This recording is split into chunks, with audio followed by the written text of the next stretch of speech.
SMP Nusa Bangsa memang luar biasa. Sekolah terkenal di kota ini, murid-muridnya mayoritas anak orang kaya. Seperti tampak pagi ini, jalanan depan sekolah macet. Ini pemandangan rutin setiap pagi. Mobil-mobil mewah mengantarkan para murid yang bersekolah di sekolah ini, berjajar membuat macetnya jalan raya. Beberapa waktu kemudian di kelas 9A, masuklah Bu Heti, wali kelas 9A. Dia terlihat diikuti oleh seorang anak laki-laki. "Selamat pagi anak-anak, maaf mengganggu aktivitas kalian.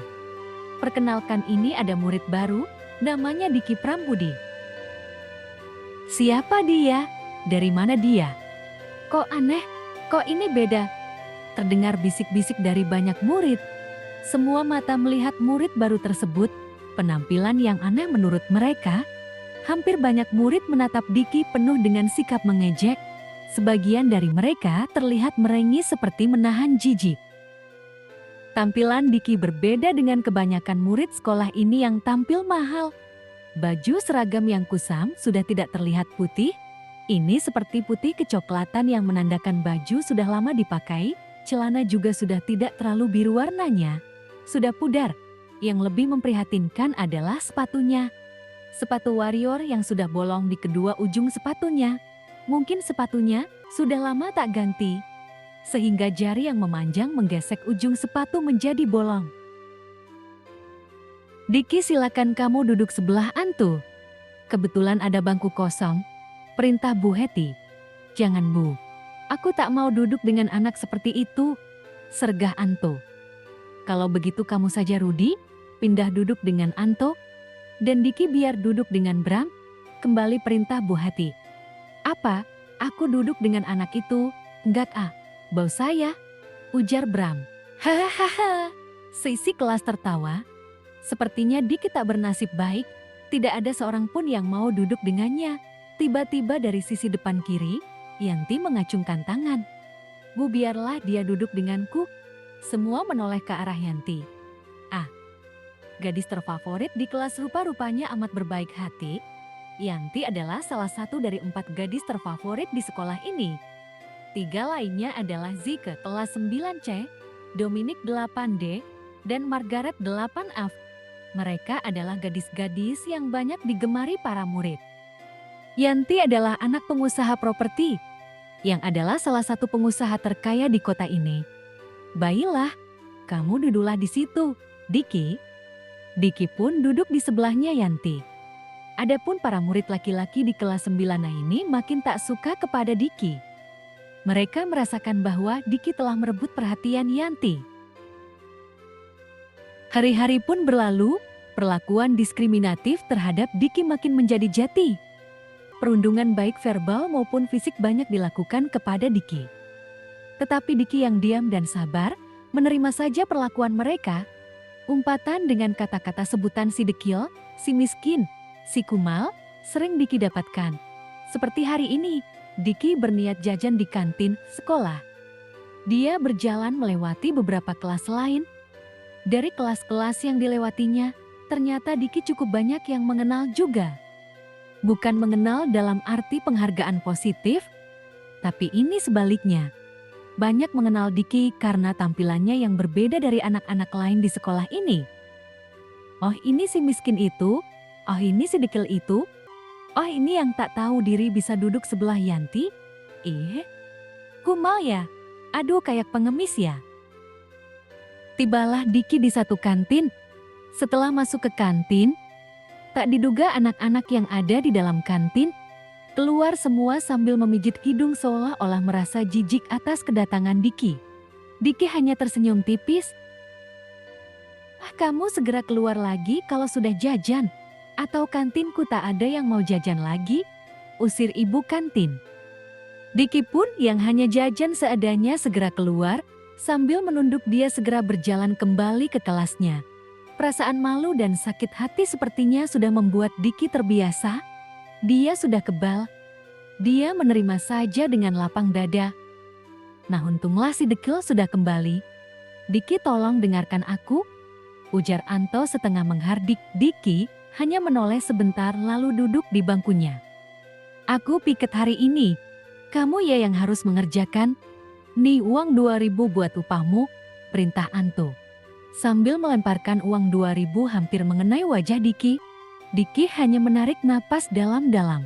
Tak berkutik, percuma melawan. Pasti kalah, mungkin itu yang ada dalam pikiran Diki. Kalau begitu aku juga. Aku juga.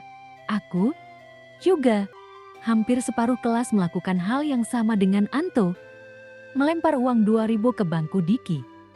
Bagi anak-anak kayak ini uang 2.000 rupiah tak berharga. Walaupun fungsi piket sebenarnya tidak hanya sekedar fungsi kebersihan kelas saja, tapi juga melatih kedisiplinan. Tapi mereka mengabaikan itu, lebih baik menyuruh Diki. Alhasil Diki pun hampir setiap hari melakukan piket kelas, sendirian tentunya. Di beberapa hari kemudian, di hari Senin upacara, kepala sekolah memberikan pengumuman penting. Anak-anak, seperti sudah kita ketahui, sekolah sedang membangun masjid. Dan seperti sudah kita lihat bahwa pembangunan masjid sudah selesai, semua ini adalah hasil sumbangan seorang alumnus sekolah kita ini.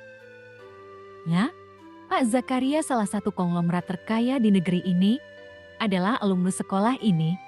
Bulan depan beliau akan datang meresmikan masjid sekolah ini, dan kalian harus menyumbangkan tampilan kesenian sebagai penyambutan beliau. Mengerti? Kelas 9 kebagian tampilan seni angklung, maka para murid pun mulai sibuk berlatih setiap selesai pulang sekolah. Karena angklung yang dimiliki sekolah adalah angklung 32 nada.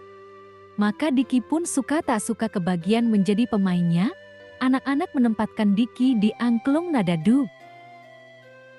2 minggu berlalu, sebelum 2 minggu acara peresmian masjid dilakukan, ada yang heboh di sekolah.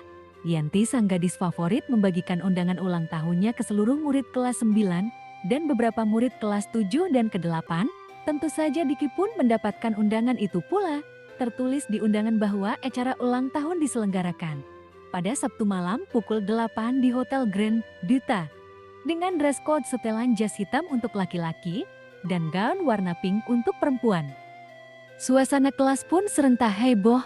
Mereka segera membicarakan hal-hal yang harus mereka siapkan, pakaian, kado, dan lain-lain. Adapun Diki hanya tertunduk lesu. Sudah pastilah Diki pasti merasa kesulitan tentang hal itu. Waktu segera cepat berlalu. Sabtu malam pun tiba. Di Hotel Grand Duta yang mewah, terlihat sebuah aula luas dengan lampu warna-warni semarak. Menggambarkan suasana yang mewah dan meriah. Seluruh tamu undangan sudah memasuki ruangan. Tetapi anak-anak kelas 9 masih terlihat berkumpul di pelataran parkiran yang penuh dengan mobil-mobil mewah yang berjejer rapi. Teman-teman kita bertaruh apakah si Diki akan hadir? Tanya Anto. Nggak mungkinlah si miskin itu datang, minder kali. Ah, mana ada dia punya jas. Roboh nih hotel kalau dia datang. Banyak hinaan, ejekan, umpatan yang diarahkan ke Diki. Untunglah Diki tidak ada di situ, hingga akhirnya terlihat Dalman berhenti di dekat gerbang hotel, turun seorang anak remaja, dan tentu saja itu adalah Diki. Horie, plop plop plop. Suara gemuruh tepuk tangan dari anak-anak itu, bukan tepuk tangan penghormatan tentunya, pastilah ini tepuk tangan pelecehan. Terlihat wajah Diki memerah. Diki mengenakan kaos yang lagi-lagi terlihat sudah usang dan kumal, celana jeans yang robek, dan bersepatu warrior yang biasa dipakai setiap hari ke sekolah. Tampak kontras dengan anak-anak lain yang memakai setelan jas yang rapi dan mewah. Security, lihatlah anak itu, dia mau mengacaukan acara ini, mohon usir dia. Anto berbisik pada security. Security segera mencegat Diki. Maaf, tamu tak diundang, tak boleh masuk. Kau tegur security. Kenapa? Aku kan diundang juga. Jawab Diki sambil menunjukkan undangannya. Iya, tapi pakaianmu tak sesuai dengan aturan di undangan. Mohon segera pergi. Usir security sambil segera memegang lengan Diki dan menyeretnya kembali ke gerbang hotel. Stop, dia temanku. Biarkan dia masuk. Teriak Yanti yang keluar hendak menyuruh teman-temannya masuk. Melihat adegan Diki diusir tadi, akhirnya security pun melepaskan lengan Diki dan membiarkan Diki memasuki ruangan. Semua orang pun segera memasuki ruangan. Orang-orang duduk di kursi yang masih kosong. Saat Diki mau duduk di kursi kosong, serta-merta teman kelasnya menduduki kursi kosong tersebut, alhasil Diki tak kebagian duduk. "Kamu duduk di situ," teriak Anto. Sambil menunjuk kursi yang agak jauh dari barisan tamu, kursi yang ditunjuk itu ada terpisah dekat pintu keluar. Itu adalah kursi tempat duduk security yang menjaga pintu. Dengan berjalan gontai, Diki pun terpaksa duduk menyendiri di kursi itu. "Silakan para tamu diperkenankan mencicipi makanan terlebih dahulu," perintah Rudi anak kelas 9 yang didapuk menjadi pembawa acara. Segera para tamu undangan mengambil makanan minuman yang telah tersedia. Demikian pula dengan Diki yang tampak terlihat segera mengambil makanan. Lihat si Diki Aji mumpung ngambil makanan banyak sekali, mau makan gratis dia. Wah, dasar kampungan. Lihat orang-orang pada minggir, takut bersentuhan dengan dia. Ejekan dan umpatan banyak dilayangkan teman-teman Diki. Diki hanya tersenyum saja sambil geleng-geleng kepala. Acara makan pun selesai. Rudi sebagai pembawa acara segera mengambil mikrofon. Acara selanjutnya adalah penyerahan kado dari para kerabat dan tamu undangan. Yang pertama berkenan maju ke depan, orang tua Yanti, seru Rudi. Orang tua Yanti segera maju dan menyerahkan kotak kado ke Rudi. Rudi pun segera membuka kado. "Kita buka kado dari orang tua Yanti. Kadonya adalah, oh, kunci mobil. Kado ulang tahunnya untuk Yanti ternyata mobil," teriak Rudi. Tepuk tangan para tamu pun membahana sisi ruangan. "Baiklah, kado yang kedua adalah dari rekan kita Anto. Silakan Anto maju ke depan."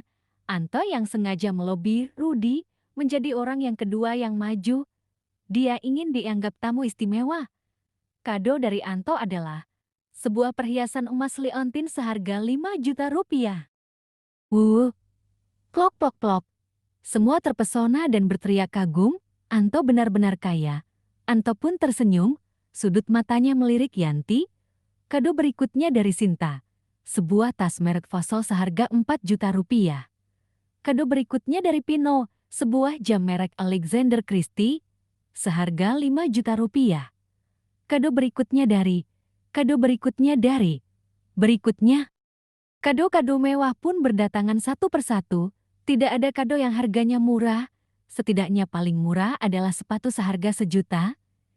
Hingga akhirnya Rudi sang pembawa acara menyeringai penuh maksud tersembunyi sambil melihat ke arah Diki yang masih terlihat sibuk makan makanan sejak tadi. "Ladies and gentlemen, tiba saatnya tamu kita yang terakhir yang belum maju. Lihatlah dia masih sibuk makan. Mumpung makan gratis rupanya. Ayo kamu segera maju, bawakan kadomu," seru Rudi sambil diikuti tatapan orang-orang ke arah Diki. Diki terlihat gelagapan karena panggilan Rudi lewat mikrofon. Akhirnya dia pun menghentikan makannya, diusapnya mulutnya dengan tisu. Segeralah Diki maju menghampiri pembawa acara. "Mana kadomu?" Sebentar, Diki pun merogoh saku celananya. Terlihat kantong kresek hitam kecil yang dibuntal-buntal, lalu diserahkannya pada Rudi. "Apa-apaan ini?" Bapaknya Yanti langsung berdiri. "Siapa itu tampak kumal? Ini hotel mewah." Kamu merusak acara anakku." Security segera bawa keluar anak ini memalukan." "Pah, jangan begitu. Itu juga temanku." Yanti segera menyuruh bapaknya untuk duduk kembali. Terlambat, 2 orang security sudah menarik paksa Diki keluar. Diki pun dengan raut muka sedih segera meninggalkan ruangan. Baru kali ini Diki terlihat murung, padahal sebelumnya, seberat apapun hinaan dari orang lain, Diki hanya bereaksi datar saja. Kembali ke acara, Rudi mengacungkan kantong kresek kecil itu. Tapi rupa-rupanya karena Rudi teledor, atau mungkin karena ada bolong di kresek itu, sekonyong-konyong ada benda yang terjatuh dan menggelinding jauh ke arah barisan tempat duduk. Tony anak kelas 9 bit mengambil benda kecil tersebut. Dia cungkanya ke arah Rudi. Sebuah cincin. Lihat teman-teman, itu cincin warna putih. Hahaha, pasti bukan emas. Itu pasti cincin mainan yang suka dijual di depan sekolah. 1.500 yang model begini, ejek Rudi terdengar di mikrofon. Hahaha, tertawa membahana memenuhi seisi ruangan. Tiba-tiba, stop, teriak seseorang di barisan tamu VIP. Barisan tamu VIP adalah dikhususkan untuk tamu-tamu rekan bisnis bapaknya Yanti. Koh Teddy pemilik toko emas terbesar di kota ini, segera menghampiri Rudi. Diraihnya cincin Diki tadi.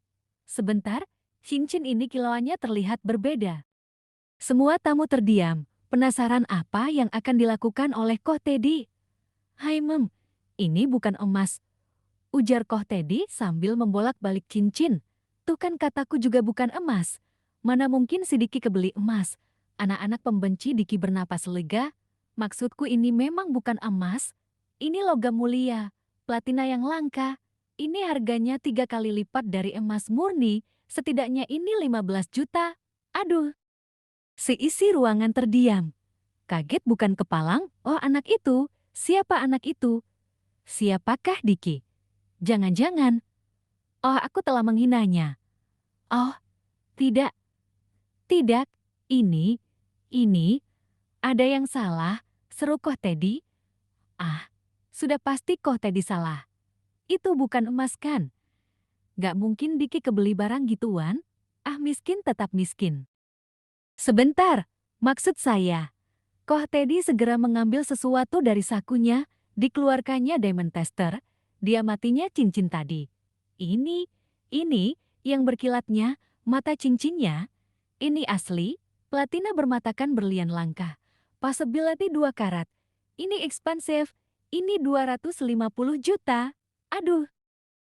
Semua lutut para tamu bergetar, lalu terjatuh bersimpuh. Seisi ruangan berlutut semua, hanya terlihat seorang Koh Teddy yang sedang berdiri, mengamati cincin yang super mahal itu. Oh Tuhan, maafkanlah kami, siapakah anak itu? Ah, setelah hari itu, Diki sudah tak terlihat hadir di sekolah lagi, entah kemana. Semua orang tak membicarakan Diki. Masing-masing hanya sibuk berpikiran dalam hati saja tentang betapa banyak dosa yang mereka perbuat kepada Diki. Dan tak ada seorang pun yang tahu sebenarnya siapakah Diki. 2 minggu berlalu, semua melupakan Diki. Hingga acara penyambutan Pak Zakaria yang akan meresmikan masjid sekolah pun tiba. Semua berbaris bersiap. Kelas 9A yang kebagian memainkan angklung pun berbaris rapi di panggung kesenian. Tampilan angklung pun dimulai, tentunya iramanya sedikit sumbang. Karena angklung nadadu yang dimainkan, Diki, tak ada. Iringan patwal polisi pun tiba. 20-an mobil mewah pun berhenti di depan sekolah. Dari mobil Alphard putih paling depan turunlah seorang lelaki paruh baya, yang tampak sangat berwibawa, didampingi istrinya yang terlihat berbusana mahal. Inilah Pak Zakaria yang orang terkaya di negeri ini. Dengan didampingi oleh kepala sekolah, Pak Zakaria pun menuju tempat duduk kehormatan. Acara pun dimulai. Seremonial gunting pita pun dilakukan. Selanjutnya Pak Zakaria pun diperkenankan untuk berpidato. Akhirnya aku harus mengatakan ini pada semuanya. Pintar, sukses, kaya itu adalah baik. Tapi yang terbaik adalah seseorang yang memiliki karakter dan sikap yang sopan, santun, menghormati, menghargai, menyayangi sesama. Tanpa membeda-bedakan kaya atau miskin, dan kita semua di sekolah ini harus introspeksi segala halnya.